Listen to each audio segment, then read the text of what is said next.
7वां class के NCERT science है, 12वां chapter हमारी वन हमारी जीवन रेखा है। वन क्या है? हमारे जीवन का रेखा है। हरे भरे वन जो होता है, हरे भरे वन हमारे लिए उतना ही महत्वपूर्ण है जितना कि हमारे फेफड़ा। जितना हमारा फेफड़ा महत्वपूर्ण है जीने के लिए, सांस लेने के लिए, उतना ही हरा भरा वन है। इसलिए हरा भरा वन को फेफड़ा भी कहते हैं, फेफड़ा भी कहते हैं। वन यही वन, हरे वन जो है जल संशोधन तंत्र के रूप में भी काम करता है। वन जो है क्या, जल संशोधन तंत्र होता है, उसके रूप में भी काम करता है वन। जंगल, वन मैंने जंगल एक तरह से कहिए न, जल संशोधन, जल का संशोधन करते रहता है जंगल।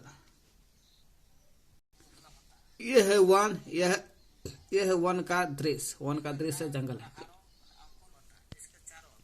सुकर माने होता है वराह, वराह कहिए या सुअर कहिए। सु से सुकर, सु से सुअर या वराह हो। गौर, गौर माने बाइसन, बाइसन को बोलते हैं गौर। गिद्दड़, गिद्दड़। सेही, हाथी जैसे जंतु वन के माने जंगल के अधिक सघन वाला क्षेत्र में रहते हैं। जंगल का अधिक सघन क्षेत्र रहेगा, वहीं मिलेगा आपको सुकर, वराह, सुअर। बाइसन, गौर माने बाइसन, गिद्दड़, सेही, हाथी रहता है।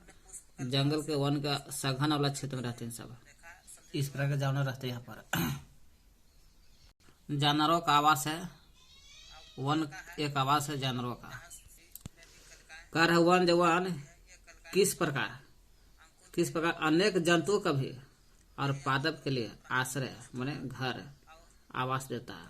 वन जो है किस प्रकार जंतु को भी घर बनाता है, पादप पेड़ पौधा को भी घर देता है, आश्रय देता है, आवास देता है। तो चलते आगे पढ़ते कैसे पता। वन में पाए जाने वाला कुछ पेड़, नीम के पेड़, बांस के पेड़, बांस देख रहे हैं, शीशम, सेमल भी वन में पाया जाता है। वन में पाए जाने वाले कुछ पादप है। देखिए जंगल में मिलता है, जंगल में सेमल के पेड़, यह है सेमल का पेड़, देख रहे हैं ना, सेमल का पेड़। शीशम के भी मिलता है, शीशम से मिल जाता है। जंगल में भी शीशम, नीम, पलास, अंजीर, खैर, आंवला, बांस, कचनार, ये सब जंगल मिलता है। यानी कि वन में यानी जंगल में अनेक प्रकार के वृक्ष मिलते हैं। अनेक प्रकार का वृक्ष भी मिलेगा, अनेक प्रकार का झाड़ी भी मिलेगा, अनेक प्रकार साग मिलेगा, अनेक प्रकार की घास पाई जाती है। वृक्ष, झाड़ियाँ, साग, घास पाई जाती है वन में, जंगल में।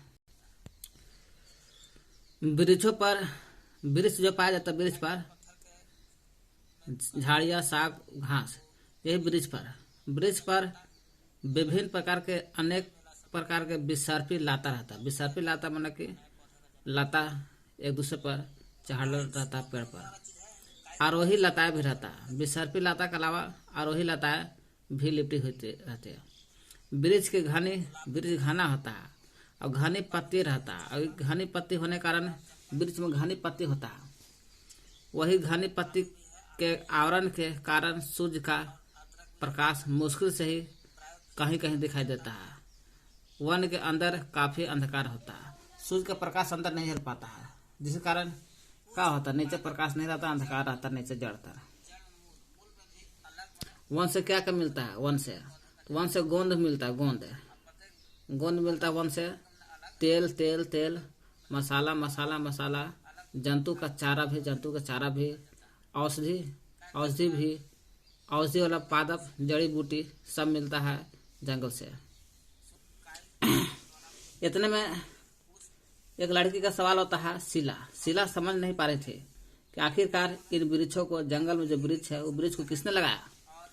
तो उसके टीचर प्रो अहमद है, उस बताते हैं कि वृक्ष को कोई नहीं लगाया, बिल्कुल प्रकृति में वृक्ष को कौन लगाया होगा। तो वृक्ष को कोई लगाया नहीं है, बिल्कुल प्रकृति में वृक्ष जो है, वृक्ष पर्याप्त मात्रा में पेड़ जो है, वृक्ष में पेड़ जो है पर्याप्त मात्रा में बीज उत्पन्न करते हैं। वन की भूमि यही बीज से पेड़ जमता है। वन की भूमि क्या करता है, यही बीज गिर जाता है वन की भूमि पर, यही वन की भूमि उनके लिए बीज के लिए अंकुरण, यही बीज को वन की भूमि अंकुरण करता है। और अंकुरण होगा तो जाहिर सी बात है कि नवोद्भिद पौधा निकलेगा, नया नया पौधा निकलेगा और पौधे में विकसित होने के लिए अनुकूल परिस्थितियां भी प्रदान करता है। प्रकृति में वृक्ष क्या करता है, पर्याप्त मात्रा में बीज उत्पन्न करता है, यही बीज भूमि पर गिरता है तो अंकुरण होता है, नवोद्भिद पौधा निकलता है, यही पौधा निकल करके पौधा में विकास होने के लिए वहाँ सूर्य का प्रकाश, पानी, जल, खनिज तो सब मिलता है, यानी कि विकास होने के लिए पेड़ पौधा के लिए अनुकूल परिस्थितियाँ प्रदान करती है। इनमें से कुछ प्रदान करता है तो जंगल बन जाता है, वही जंगल में से कुछ वृक्ष के रूप में वृद्धि कर जाता है ना, कुछ वृक्ष के रूप में निकल जाता है और कुछ वृक्ष के रूप में वृद्धि करते हैं तो, और किसी वृक्ष का शाखीय भाग तना से ऊपर उठ जाते हैं।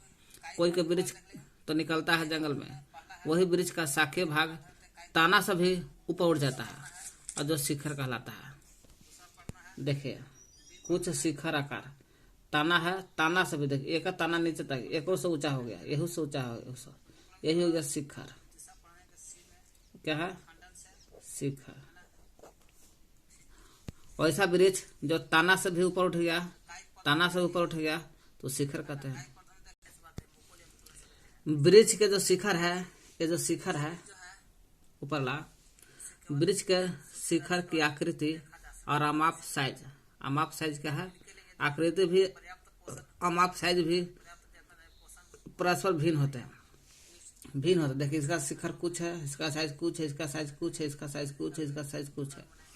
वही है, वृक्ष के शिखर की आकृति और अमाप साइज परस्पर भिन्न होते हैं। इसी कारण किसी भी वन में विभिन्न ऊंचाइयों पर क्षैतिज परतें बनती है और क्षैतिज परतें बनता है ऊंचाई पर अधोतल कहते हैं। इसकी आकृति क्या है, पेड़ के शिखर की आकृति क्या है, आकृति समान नहीं है, भिन्न है। अब भिन्न होता है आकृति तो भिन्न होने के कारण कोई भी जंगल में जाएगा बहुत सारे ऊंचाई के पेड़ मिलते हैं, ऊंचाई के मिलते हैं और क्षैतिज तल मिलता है, उसे कहते हैं अधोतल कहते हैं। शिखर, वृक्ष के शिखर की आकृति अमाप साइज परस्पर भिन्न होते हैं। इसी कारण वन में, किसी भी वन में विभिन्न ऊंचाई पर क्षैतिज परतें होता है, विभिन्न ऊंचाई पर क्षैतिज परत होता है और क्षैतिज परत बनी होते हैं, उसे अधोतल कहते हैं। देखिए यह है शिखर है। शिखर के तो भाई जाहिर सी बात है कि पेड़ के शिखर अलग अलग प्रकार का होता है। ये अधोतल है, जो क्षैतिज दिशा में होता है यही अधोतल होगा जी, यही अधोतल है, ठीक है। क्षैतिज दिशा में जो है ना सब बनाता यही अधोतल है। वन में वित्तान और उसके नीचे तल है। वृक्षों के शिखर की देखिए आकृति अमाप साइज का है, बराबर नहीं होता, भिन्न होता है। इसी कारण किसी भी वन में विभिन्न ऊंचाई पर क्षैतिज परतें बनती है। विभिन्न ऊंचाई पर क्या बनता है, क्षैतिज परत बनता है, उसे अधोतल कहते हैं। देखिए ऊंचाई पेड़ का अलग अलग होता है, अमाप साइज भी अलग अलग होता है पेड़ का, लेकिन विभिन्न ऊंचाई पर देखिएगा एक क्षैतिज तल बनता है, यही क्षैतिज तल है। ये पेड़ का यहाँ हो गया, ये पेड़ के यहाँ हो गया, ये पेड़ के यहाँ हो गया, ये पेड़ ऐसी क्षैतिज तल बनता है, उसे अधोतल कहते हैं। विशाल और ऊंचे वृक्ष शीर्ष बनाते हैं। विशाल पेड़, ऊंचा वृक्ष जो होता है एकदम शीर्ष बनाता है। शीर्ष में शिखर है ना, शीर्ष न बना रहा है। विशाल ऊंचे वृक्ष का बनता है, शीर्ष की परत बनाते हैं, है ना। बहुत सारा ऊंचा पेड़ रहेगा तो शीर्ष का परत बनाएगा, है ना। बहुत ऊंचा पेड़ रहेगा, है ना।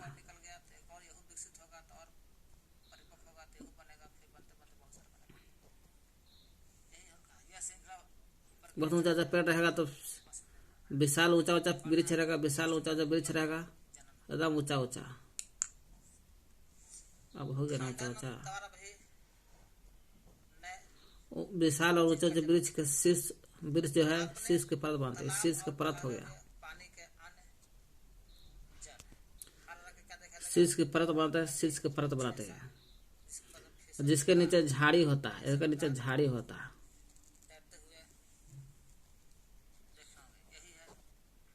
झाड़ी होता है प्लस में घास होता है ना। शीर्ष परत ऊपर हो गया, नीचे झाड़ी घास हो गया, और सबसे नीचे की परत शाख होता है। शाख, शाख सबसे नीचे होता है ना। पहला स्थान पर शीर्ष की परत, फिर झाड़ी या घास, झाड़ी घास, फिर तीसरा स्थान पर शाख, शाख की परत, और तीसरा स्थान पर। क्या सभी वन में वृक्ष समान प्रकार के होते हैं? तो नहीं। तो सभी जंगल में समान आकार के वृक्ष, समान प्रकार के वृक्ष नहीं होता। क्यों? क्योंकि जलवायु परिस्थिति के कारण उस जंगल में कुछ जलवायु है, दूसरा जंगल में कुछ जलवायु है, इसलिए जलवायु परिस्थिति के कारण भी वृक्ष में अंतर होता है। और तो और अन्य प्रकार के जो पादप होता है, पेड़ पौधा होता है, उसके किस्म जो होता है उसमें भिन्नता पाई जाती है। और पेड़ पौधा में तो भिन्नता होगा करता है। जंतु के प्रकार जो होता है उसमें भी भिन्नता, विभिन्न वनों में भिन्न होता है। अलग अलग जंगल तो अलग अलग प्रकार के जंतु मिलेगा। ये जो सड़ गल रही जो पदार्थ होता है, जमीन पर नीचे पता होता है गिर के सड़ता गलता है, उसको क्षयमान बोलते हैं। जंगल में सड़ गल के सब पत्ती सड़ता गलता है, तो वन भूमि की सतह पर सड़ता गलता वही है सड़ गल रही पत्ती, क्षयमान है।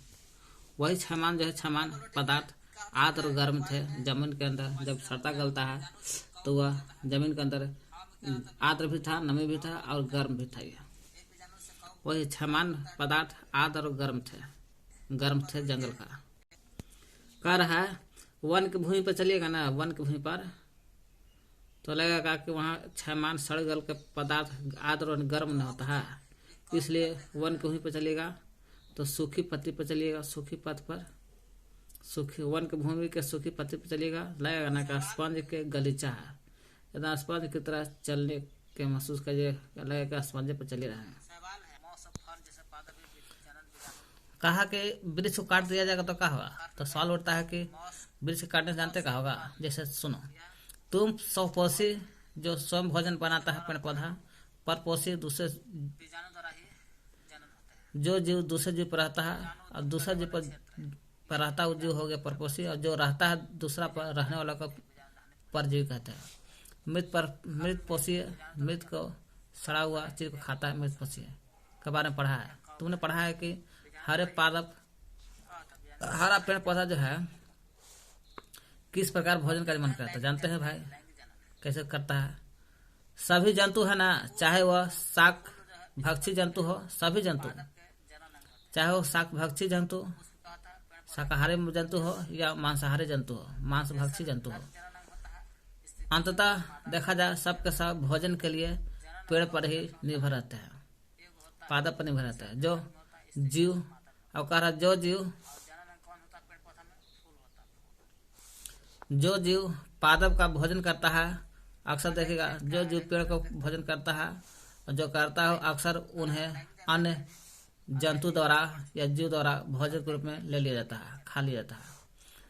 पादप को खाएगा उसको दूसरा जीव खा जाएगा, और इस प्रकार यह क्रम चलता रहता है। उदाहरण के लिए देखा जाए, घास को कीट खाता है तो कीट जो है, कीट को मेढक खा जाता है, मेढक को सर्प खाता है। घास को कीट खाता है तो कीट को मेढक खाता है, मेढक को सर्प खाता है, और सर्प उकाब माने गरुड़ खाता है, सर्प को गरुड़ खाता है। यह श्रृंखला चलते रहता है। यह खाद्य श्रृंखला कौन सा है? यह खाद्य श्रृंखला कहलाता है, इसी को कहते हैं। हर एक दूसरे इस पर डिपेंड है। घास पौधा है, यही हो गया खाद्य श्रृंखला। जंगल में अनेक प्रकार के खाद्य श्रृंखला मिलता है। खाद्य श्रृंखला इसको खा रहा है, इसको मेढक खा जाएगा, मेढक सर्प को खा जाएगा, मेढक को सर्प खा जाएगा, सर्प को उकाब माने गरुड़ खा जाता है। यही खाद्य श्रृंखला अनेक प्रकार का मिलता है ना जंगल में। यहाँ ऐसे हुआ, हो सकता है कि दूसरे प्रकार का भी श्रृंखला मिल जाएगा, खाद्य श्रृंखला। ये सब एक दूसरे पर डिपेंड होता है, सब एक दूसरे पर संबंधित है। घास न रहेगा तो कीट न रहेगा, कीट न रहेगा तो मेढक न तो सर्प कहाँ क्या खाएगा, सर्प न रहेगा तो उकाब गरुड़ क्या खाएगा। वन में अनेक खाद्य श्रृंखला पाई जाती है, देखे भी किया अनेक प्रकार की खाद्य श्रृंखला है। वन में अनेक खाद्य श्रृंखला पाई जाती है। सभी खाद्य श्रृंखला परस्पर संबंध होता है। सभी खाद्य श्रृंखला का एक दूसरे से संबंधित रखते हैं। यदि किसी एक खाद्य श्रृंखला में कोई विध्वंस पड़ता है तो यह अन्य श्रृंखला को प्रभावित करता है। कोई खाद्य बर्बादी होगा, दूसरा पर प्रभाव पड़ेगा, तो यह अन्य श्रृंखला को प्रभावित करता है। वन का प्रत्येक भाग अन्य भाग पर निर्भर करता है। वन का प्रत्येक भाग मतलब का, चाहे वह पेड़ पौधा हो वन का, या जानवर हो, या घास भूसा जो भी है, सभी अन्य भागों पर डिपेंड होता है, निर्भर रहता है। यदि हम वन के किसी घटक जैसे वृक्ष को ही अलग कर देंगे तो इससे अन्य सभी घटक प्रभावित होता है। इसलिए वन का प्रत्येक भाग अन्य भाग पर निर्भर रहता है। अगर हम वन में अगर जाकर वृक्ष को अलग कर देंगे, इससे सभी घटक प्रभावित होता है। देखिए, सभी घटक प्रभावित ना होगा जी। वन के वृक्ष खत्म कर देंगे तो जानवर सब चलेगा, तो मानव की भी स्थिति खराब हो जाएगा। वन में पादप, मृदा और अपघटक का परस्पर संबंध है। वन में जो पेड़ है, पादप, मृदा और अपघटक का संबंध है। देखिए, जंगल में क्या होता है, प्रकाश संश्लेषण से कार्बन डाइऑक्साइड आता है और ऑक्सीजन निकलता है, और श्वसन होगा तो यही श्वसन के समय ऑक्सीजन लेगा और कार्बन डाइऑक्साइड निकल जाएगा। लेकिन प्रकाश संश्लेषण हो रहा है, CO2 ले रहा है, ऑक्सीजन निकल रहा है। और जड़ से क्या रहता है, जड़ से मिट्टी के में से पोषक तत्व मिलता है और जल भी लेता है और तना के द्वारा पत्ता तक पहुँचता है। अपघटक हो रहा है, पेड़ का सड़ता गलता भी है। मृदा है, ये मिट्टी है। जल है, जल ऊपर चढ़ रहा है।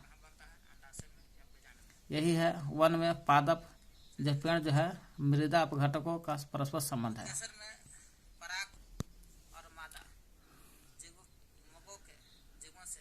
जंगल में देखेगा तो पत्ता सड़ता गलता उसे छमायन कहते हैं। वो छमायन पत्तों पर सड़ गल के नीचे गिर जाता है, तो सड़ा गला पत्ता पर छयमान पत्तों पर नन्हे मशरूम दिखा दिया बच्चों को। उन्होंने कीटों भी देखा, बच्चा लोग पेड़ जंगल में सड़ा गला पत्ते पर का देखा, नन्हे मशरूम दिखा, और कीट भी देखा। मिलपीड़ो सहस्त्रपाद भी देखा। सहस्त्रपाद यानी मिलपीड़ो भी देखा। चींटी भी देखा। चींटी और भृंगो जो होता है, सेना में रहता है, झुंड में रहता है। भृंगों की सेना भी बच्चे लोग को दिखा दिया। तो बच्चे लोग ये सब सोचने लगते हैं। क्या सोचने लगते हैं कि ये लोग जीव कहाँ, वहाँ कैसे रहता है, ये सब जंगल में कैसे रहता है, ये सब। इसका उत्तर देने के लिए टीचर बोलता है कि जीव के अतिरिक्त यहाँ अनेक जीव भी रहता है। अब सड़े गले पत्ते पर नन्हे मशरूम देखे ना, कीट भी देखे, मिलपीड़ो, भृंगो भी देखे। उसके अलावा अनेक जीव भी रहते हैं। अनेक सूक्ष्म जीव भी रहते हैं। जंगल में। ये सब जितना देखे, ये सब कहाँ रहता है, मृदा के भीतर रहता है, मिट्टी के भीतर। तो पहली जो थी ये बात समझ गए, उस आश्चर्य हो जाती है कि ठीक है, मशरूम जितना सूक्ष्म जीव है सब मिट्टी के भीतर रहता है, तो क्या खाते होंगे। तो प्रोम ने बताता है कि ये मृत पादप को, मारा हुआ पादप को, पौधा खाता है सब। और जंतु के ऊतक जो होता है, जंतु ऊतक को भी खाता है। और उन्हें मृत पादप और जंतु ऊतक को खा के जिंदा रहता है सब। उन्हें एक गहरे रंग के पदार्थ में परिवर्तित कर देता है, जिसे हिमस कहते हैं। गहरे रंग के पदार्थ जो होता है उसमें परिवर्तन कर देते हैं, और परिवर्तन करके उसे हिमस कहते हैं। मृत पादप खा जाता है, जंतु तक जो खाता है वो गहरा रंग के क्या हो जाता है, खा करके गहरे रंग के पदार्थ में परिवर्तित हो जाता है। यही गहरे रंग के जो पदार्थ बनता है उसे हिमस कहते हैं।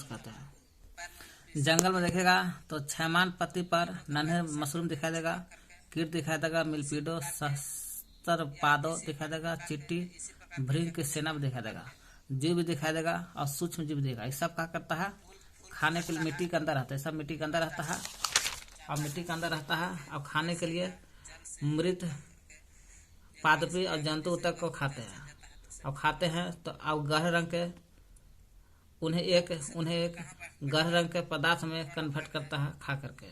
वही खा कर गहरे रंग के पदार्थ में परिवर्तित करते हैं, उसे ह्यूमस कहते हैं। आपको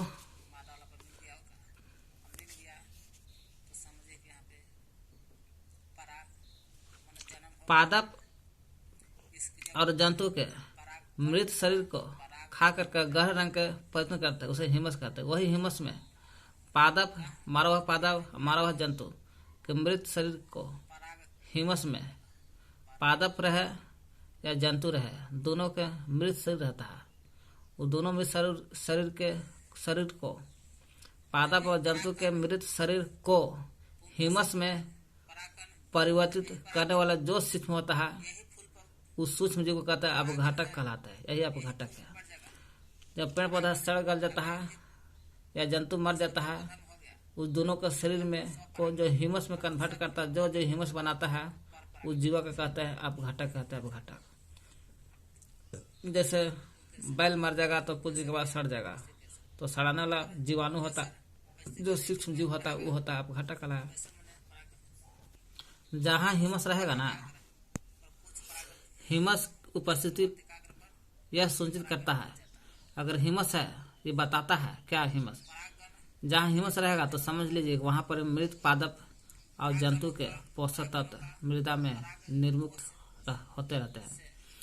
जहाँ ह्यूमस है, समझिए कि पेड़ पौधा के लिए और जंतु के लिए पोषक तत्व मिलेगा वहाँ पर। वहाँ से ये पोषक तत्व पुनः सजीव पादों के मूलों द्वारा अवशोषित कर लेते हैं, है ना। यही जंतु से मृत पादप से ह्यूमस बनता है, सड़ करके, और सड़ करके ह्यूमस बनता है। यही ह्यूमस फीका करता है, पोषक तत्व बन जाता है, वही मृदा और जंतु के पोषक तत्व बन जाता है। और फिर यही पोषक तत्व को सजीव पादप, जो है सजीव पादप है पेड़ पौधा, सजीव पादप क्या होता है, उसी मूल माने जड़ द्वारा वही पोषक तत्व को अवशोषित कर लेता है। बना सजीव पादप से पोषक तत्व, ह्यूमस बना, ह्यूमस से पोषक तत्व से वही फिर दूसरा पेड़ पौधा होगा तो मूल द्वारा जड़ द्वारा अवशोषित कर लेता है पोषक तत्व को, फिर गिरेगा, फिर यही घटना घटेगा।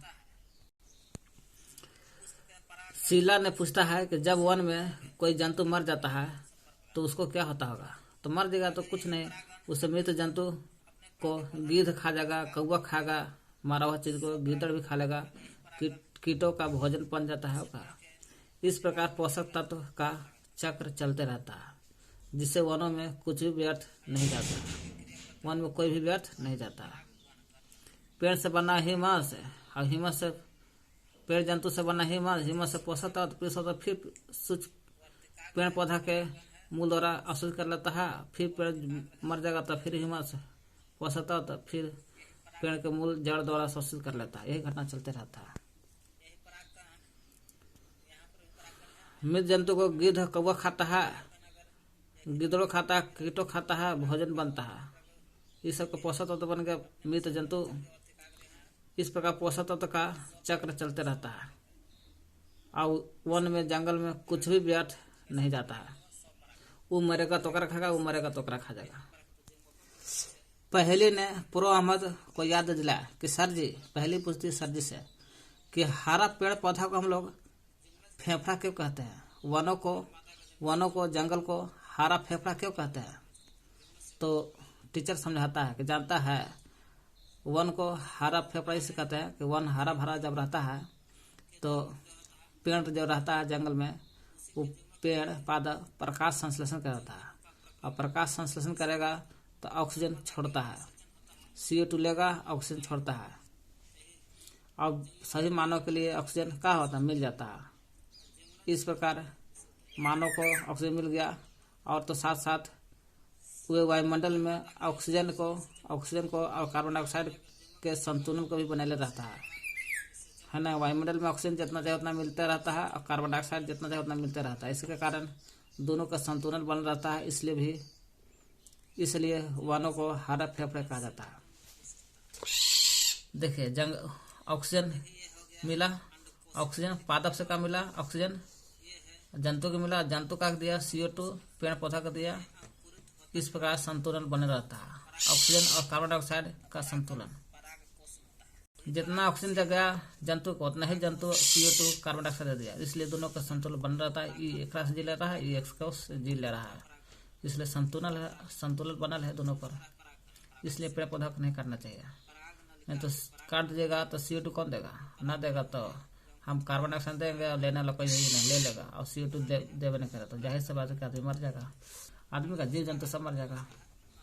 शीला फिर याद दिला रहा है सर जी, तो कक्षा 6 में जल चक्र के बारे में हमने पढ़ा था। जल चक्र क्या होता है, तो जल चक्र पीछे पढ़े हैं कि जो पानी समुद्र का पानी ऊपर उठा बादल में, वाष्प के द्वारा पानी बादल में, बादल से फिर बरस कर नीचे जमीन पाएगा, फिर बरस कर फिर वाष्प के द्वारा ऊपर जाएगा, फिर बरस के नीचे आएगा, फिर वाष्प के द्वारा ऊपर जाएगा। इस घटना का चलते रहता है, उसे जल चक्र कहते हैं।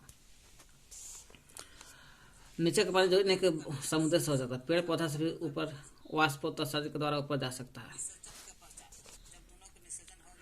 पेड़ पौधा नदी नाला कुछ भी से जा सकता है। वृक्ष जो है, वृक्ष यहाँ सवाल उठ रहा है, वृक्ष अपने मूल से मतलब जड़ से जल का अवशोषण करता है,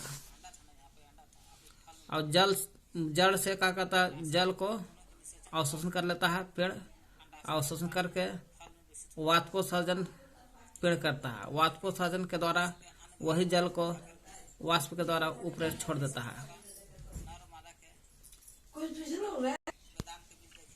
टिब्बू ने बताया कि वन केवल पादप और जंतु का आवास नहीं है।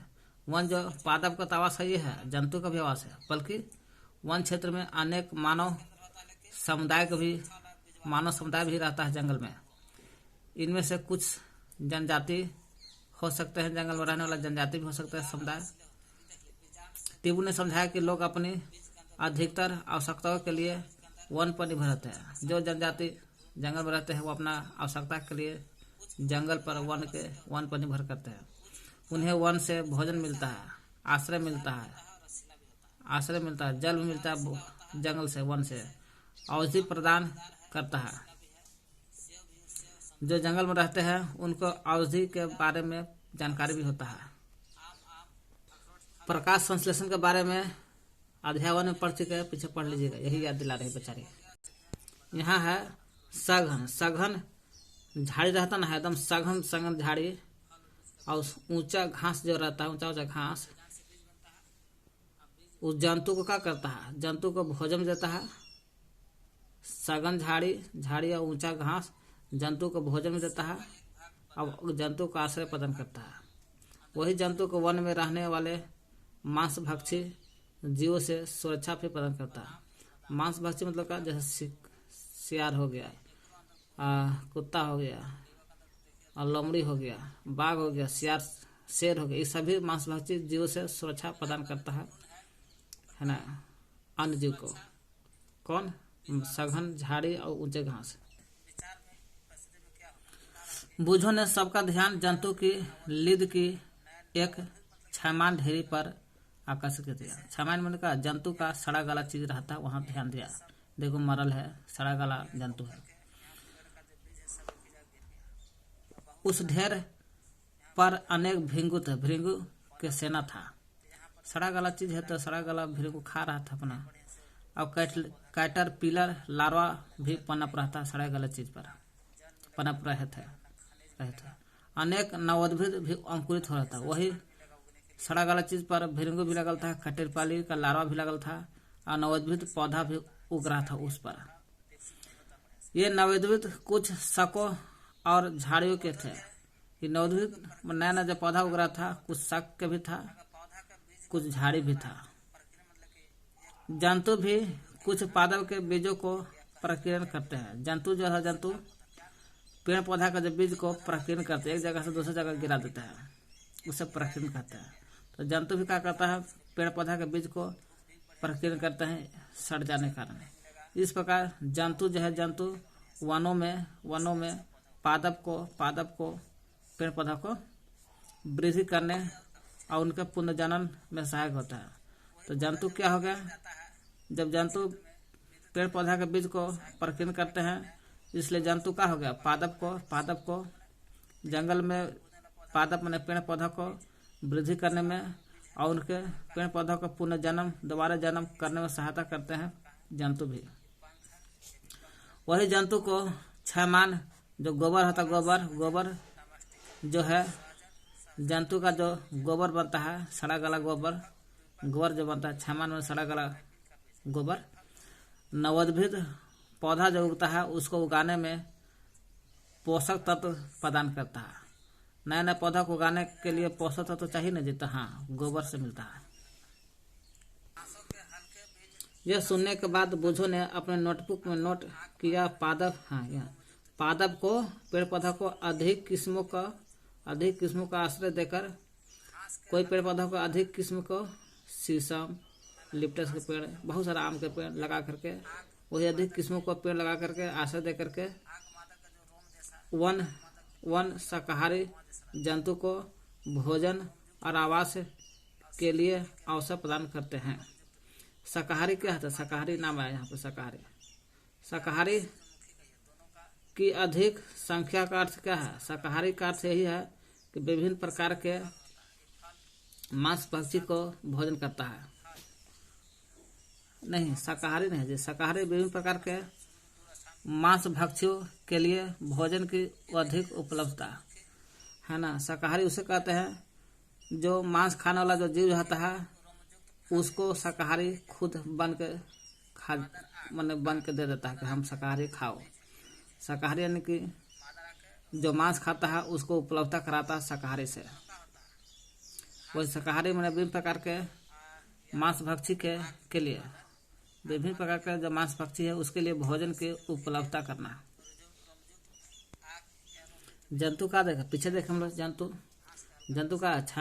जंतु अपने जंतु का पादप के बीजों का परिक्रमण करते हैं और जंतु वनों में पादपों की वृद्धि करता है और पूर्ण जन्म भी सहायता करता है पेड़ पौधा को। इसलिए जंतु चाहिए पेड़ पौधा जंगल में। जो वही जंतु की विविध किस्में बनाना, जंतु की विविध मतलब अनेक प्रकार की किस्में जंतु का अनेक प्रकार का किस्म ऐसा है जो वन के पुनर्जन्म दोबारा जन्म देता है वन को, जंगल को, और जंगल को वृद्धि भी करता है जंतु। तो वृद्धि करने में सहायक होता है।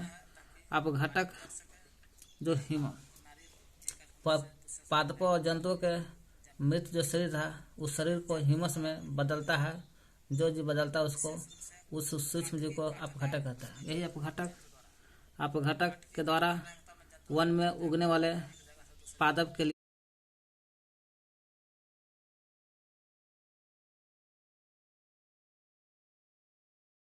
पोषक तत्व की आपूर्ति को बनाए रखने में सहायक होता है।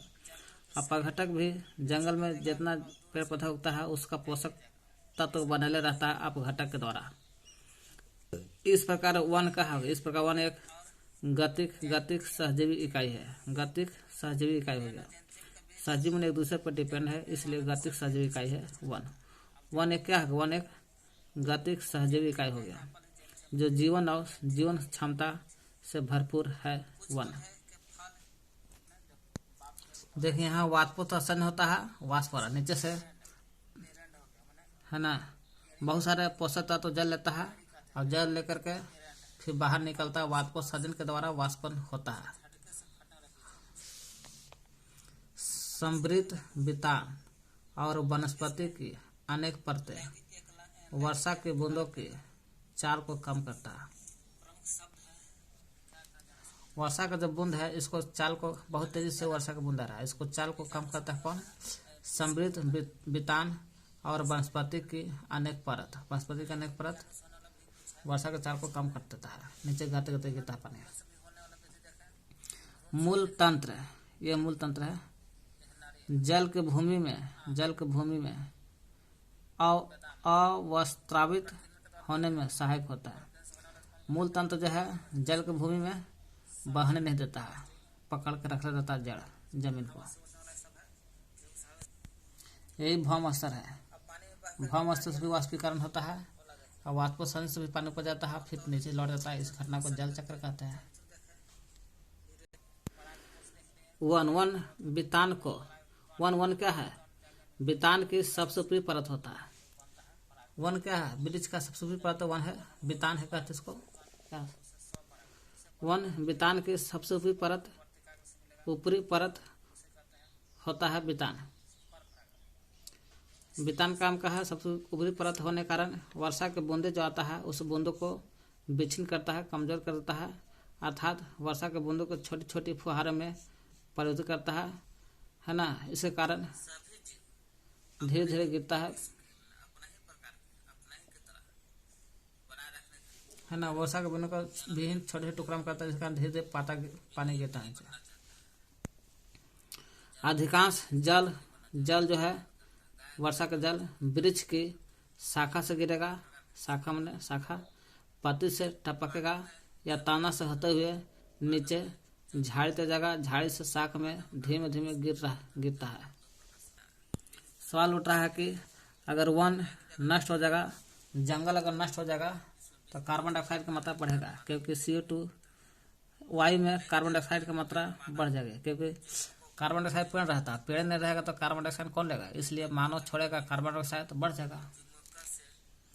तो वायु में कार्बन डाइऑक्साइड की मात्रा बढ़ जाएगी, जिससे पृथ्वी का ताप बढ़ जाएगा। ताप बढ़ जाएगा तो हिमालय का पानी पिघल जाएगा, तो बाढ़ हो जाएगा। पेड़ और पादप की अनुपस्थिति में जीवों को खाद और आश्रय नहीं मिलेगा। पेड़ और पादप नहीं रहेगा तो जाहिर सी बात है जीव को खाद नहीं मिलेगा, खाना नहीं मिलेगा, खाना नहीं मिलेगा, आश्रय नहीं मिलेगा, आश्रय नहीं मिलेगा तो जाहिर सी बात है पेड़ जंगल इधर उधर भागेगा, जानवर इधर उधर भागेगा। पेड़ की अनुपस्थिति में मृदा और जल को नहीं बांध पाती है। पेड़ नहीं रहेगा तो मृदा को भी नहीं बांध पाएगा, मृदा भी बह जाएगा, जल को भी नहीं बांध पाएगा, जिससे बाढ़ आ जाएगा। इसलिए पेड़ लगाना है ताकि मृदा भी बने रहेगा, जड़ के बांध जल को भी नहीं बांध, जल को बांधे रहेगा और जिससे बाढ़ नहीं आएगी। हमारे जीवन और वातावरण के लिए वन आरोपण घातक है। हमारे अगर जीना है या वातावरण को साफ रखना है, इसलिए वन में जंगल को अवरोपण करना है, वो अवरोपण में घातक है। इसलिए हम वनों को संरक्षित रखना के लिए कदम उठाना चाहिए। पूर्व में टीचर था, उन्हें बताया कि वन जंगल जो है वर्षा जल जब होता है, पानी बरसता है तो प्राकृतिक अवशोषक का कार्य करता है। जंगल क्या करता है? वर्षा के जल को प्राकृतिक रूप से अवशोषित करता है जंगल, और उसे अस्रावित माने बहने नहीं देता है। और इसलिए वर्षा भर भौम जल स्तर की बनाए रखता है। भौम जल बना रहता है, पानी वही जमीन के अंदर से तीरते हैं, मोटर चलाते हैं, खेत पटाते हैं। वन न सिर्फ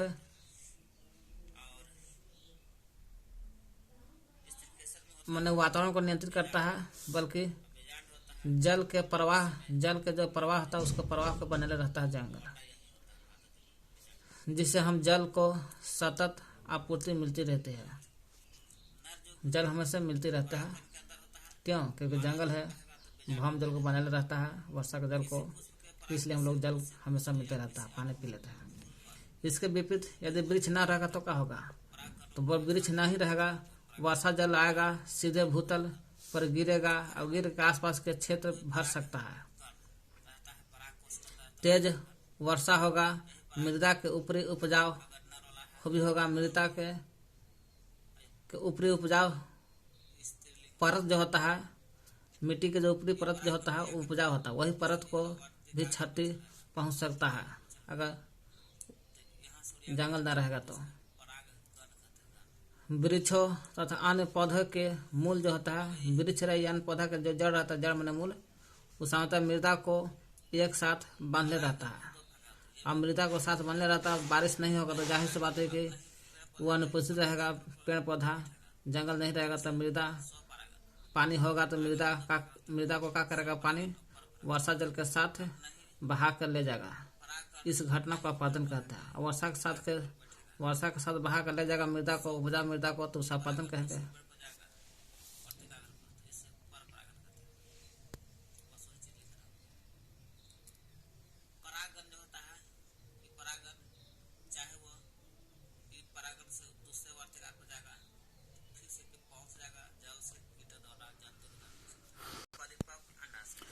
सड़क बन रहा है, इमारत अभी बन रही है, इमारत माने बिल्डिंग बन रहा है, आदि निर्माण हो रहा है, सड़क, इमारत, औद्योगिक विकास हो रहा है, इंडस्ट्री खुल रहा है, औद्योगिक विकास हो रहा है, लकड़ी की मांग भी बढ़ रहा है, लकड़ी की मांग हो रहा है, इसलिए वन को काट रहे हैं, वन को काट रहे हैं तो वन लुप्त हो रहा है, और क्या, जंगल लुप्त हो रहा है।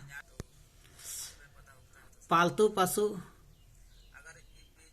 पालतू पशुओं के द्वारा भी अत्यधिक हो रहा है, चराई हो रहा है। अब वृक्षों का अंधाधुंध कटाई भी हो रहा है, अब वृक्ष का अंधाधुंध कटाई हो रहा है, जिसके कारण पेड़ जंगल लुप्त हो रहा है। वन से हमें क्या मिलता है, अनेक उत्पाद मिलता है, लकड़ी, ऑक्सीजन, बहुत सारी चीज मिलता है वन से। वन अनेक उत्पाद करता है। वन विभिन्न पादप जंतु को, विभिन्न प्रकार के पेड़ को, जंतु को, जानवर को, सूक्ष्म जीव को, अनेक प्रकार के विभिन्न जंतु, पादप, पेड़ पौधा, जंतु, सूक्ष्म जीव से मिलकर बना रहता है, उसे वन कहते हैं। वनों का सबसे ऊपरी परत वृक्ष शिखर कहलाता है, शिखर, और शिखर के नीचे झाड़ी रहता है, और झाड़ी के नीचे क्या रहता है, शाख पीछे पड़ते हैं, शाख सबसे निचला भाग है। वन में वनस्पति के विभिन्न परत होती है। जंगल में जाएगा तो वनस्पति के बहुत सारे परत होता है, परतें, जंतुएं होती है, पक्षी होते हैं, कीटों को भोजन और आश्रय प्रदान करता है। वन क्या है, विभिन्न प्रकार के वनस्पति के विभिन्न परत, जंतु, पक्षी, कीटों का भोजन, आश्रय प्रदान करता है। वन के विभिन्न घटक एक दूसरे पर निर्भर रहता है। वन के विभिन्न घटक विभिन्न घटक का होता है, एक दूसरे पर निर्भर रहता है।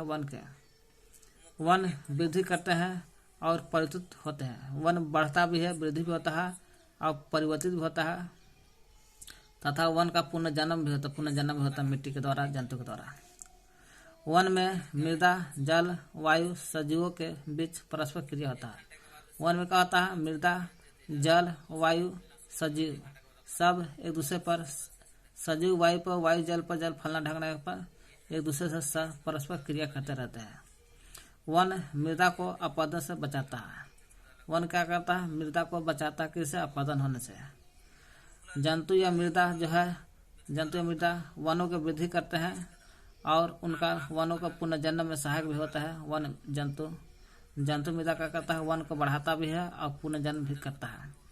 वन क्षेत्र में वास करने वाले समुदाय को वन उनके जीवन के लिए आवश्यक सभी सामग्री उपलब्ध कराते हैं।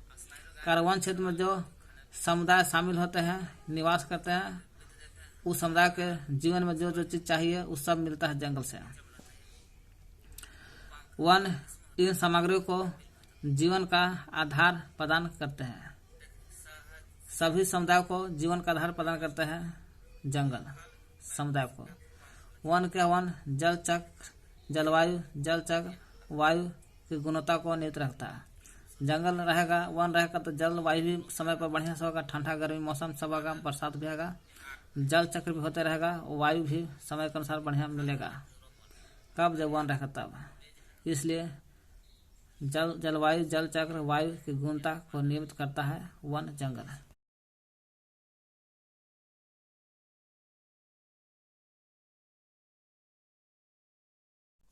अभ्यास बाद में बनाएंगे।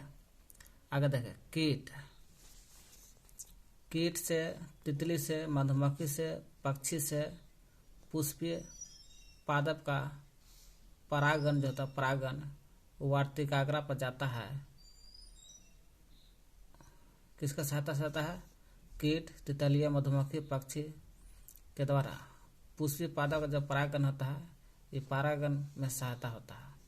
ये परागण का वार्तिकाग्र पर जाने का सहायता इसी सबसे होता है।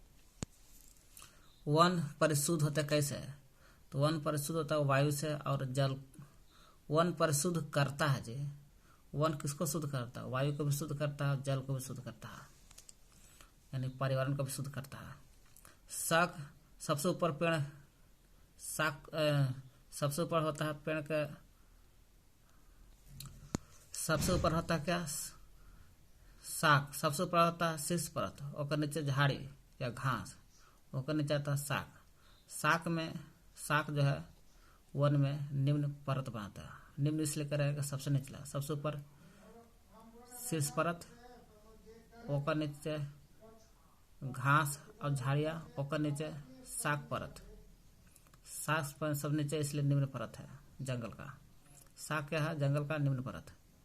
वन में छायमान माने पेड़ पौधा गलता सड़ता है, जंतु सड़ता गड़ता, उसको छायमान बोलते हैं। वही वन में छायमान के भाग काम क्या है कि पत्ती और जंतु को लीद जो होता है, पत्ती रहे या जंतु के लीद मृदा को समृद्ध करता है। पत्ती के भी जंतु के लीद मृदा जो होता है उसको समृद्ध बने रहता, अच्छा बने रहता है छायमान सड़ सड़ के। देखिए इसमें अपघटक सड़ा हुआ चीज है, यह अपघटक है। वर्षा, देखिए वर्षा है, वायुमंडल, ये पूरा वायुमंडल इधर, कार्बन डाइऑक्साइड, ऑक्सीजन, पादप, ये पादप हो गया, जंतु देखे रहे जंतु, मृदा, ये पूरा मृदा है, इधर मृदा है।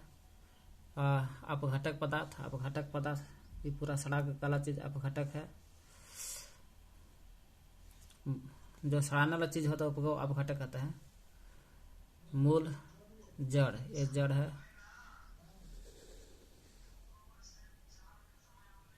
भौम स्तर, भौम स्तर यहाँ पर देखिए पूरा भौम स्तर है। निम्नलिखित में से कौन सा वन उत्पादन नहीं करता? कौन सा वन माने जंगल नहीं उत्पादन करता? तो गोंद भी वो जंगल बनाता है, क्योंकि गोंद का पेड़ भी था जंगल में था, तो गोंद का पेड़ जंगल में तो जंगल बने होगा।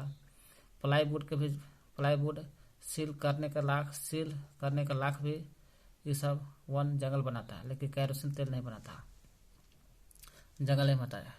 निम्नलिखित में से कौन सा वक्तव्य सही नहीं है? सही नहीं है, वन जो है मृदा को अपरदन से बचाता है, तथा मिट्टी को अपरदन से बचाता है जंगल। क्यों? जंगल में जड़ रहता है, वही जड़ मिट्टी को पकड़ ले रहता है, अब मिट्टी बहने नहीं देता है जड़, इसलिए मिट्टी को अपरदन से बचाता है जंगल। सही बात है।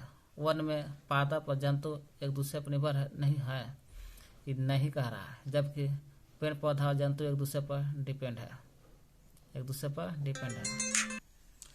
ये बोला है वन में पेड़ पौधा पादप और जंतु एक दूसरे पर डिपेंड होते हैं, जबकि बोला नहीं है, इसलिए गलत है।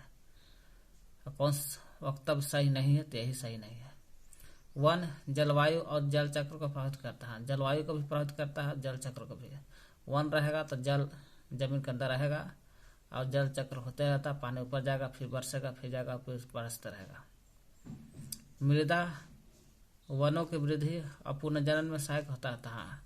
मृदा जो वन को वृद्धि भी करता है और जंतु भी वन को वृद्धि करता है और पुनर्जनन में सहायता करता है मृदा। सूक्ष्म जीवों द्वारा मृत पादप पर क्रिया करने से बनने वाले एक उत्पाद का नाम है ह्यूमस। ह्यूमस का होता है मृत पादप या जंतु के मर जाता है, उसको पर क्रिया करता है, सहायता गलाता है। कौन सहायता गलाता है? सूक्ष्म जीव। इस सूक्ष्म जीवा को बोलते हैं अपघटक, और जो सड़ गल जाता है उसे ह्यूमस कहते हैं, ह्यूमस।